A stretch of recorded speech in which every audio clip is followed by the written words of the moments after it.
One of the questions we get asked is whether we need to empty kitchen cupboards, and as you can see, this is a typical kitchen, and you can see there's a fair bit of stuff in the kitchens, and we don't like to empty the kitchen cupboards out in our own house, so we will suggest that you don't need to empty the kitchen cupboards in most instances. Probably the one place that you would need to empty the kitchen cupboards out is when you have a German cockroach infestation.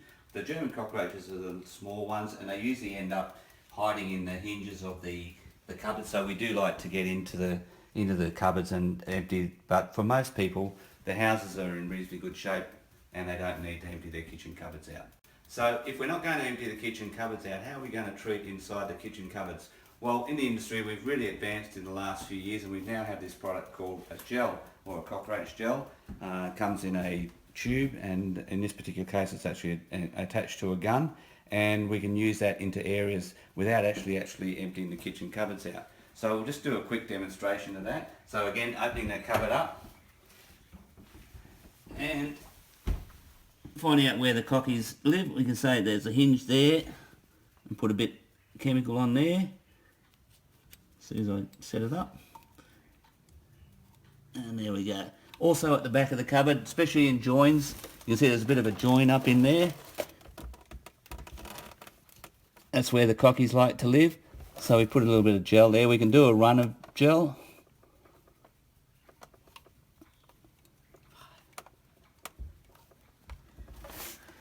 So the other area that we can use the gels in, and they're very good because we're dealing with electricals and moisture, are dishwashers. Dishwashers are notorious for cockroaches because one, they're wet, and secondly they're warm. So if we open it up, and we've got nice areas that the cockies can hide in. We've got little joins in there, so we can put a little bit of gel in there.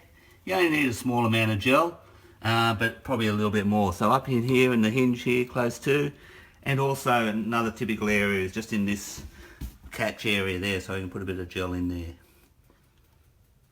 And that should do the trick.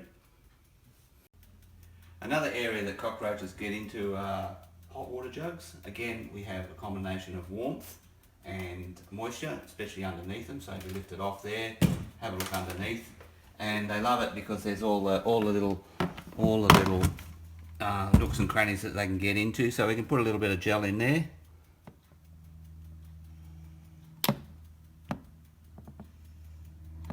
And the same thing applies to coffee machines.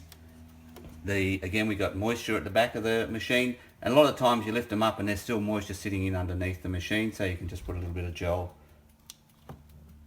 underneath. The advantage of the gel is it's virtually inert, so it's not going to travel anywhere else other than to where we've put it, and also it's very safe for use inside houses. One of the areas we have a lot of troubles with German cockroaches is the stove, and in particular the heat control buttons, because a lot of food gets stuck in underneath there. So what we normally do is we just lift off the plug there, and we see that it's nice and clean. If it's not clean, we usually recommend that the client, the homeowner, cleans that up so that there's less food for the cockroaches to get in. So again, we just put a little bit of gel in there, put it back on. I usually do every second one, not every one, unless there's a major problem. But the main thing with stoves is making sure you do a quick hygiene check of your stove. So any dusts, any crumbs and all that sort of thing that get under the heat switches, clean them up on a regular basis.